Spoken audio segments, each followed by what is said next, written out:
প্রিয় দর্শক, breaking news. এখনও অবিশ্বাস্য এক ঘটনা ঘটেছে। একটি পাখি তার ডানায় এতটা শক্তি নিয়ে ঝাঁপিয়েছে যে স্থানীয় বাসিন্দারা মনে করছে এটি আরেকটি স্যাটেলাইট লঞ্চ।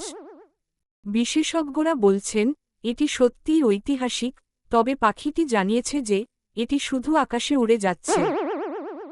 এদিকে একটি শসা এতক্ষণ ধরে রোদে শুয়ে রয়েছে যে স্থানীয় ফলমূল এবং শাকসবজি দলে জানাচ্ছে, এটা কি আমাদের প্রতিযোগিতা, নাকি আড়ালে চলা কোনো রাজনীতি? আরেকটি খবর, একটি কুকুরকে বাড়ির দরজার সামনে দাঁড়িয়ে থাকতে দেখা গেছে, যেন সে কখনো বেরোবে না। তার মালিক বলছেন, এটা হয়তো ভাবছে, যদি আমি বসে থাকি, সবার মনোযোগ আমার দিকে চলে আসবে।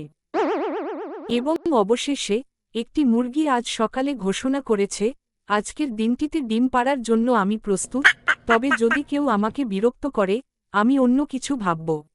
আরও আপডেট থাকবে, তবে সেগুলি কি আসবে, সেটা কেউ জানে না।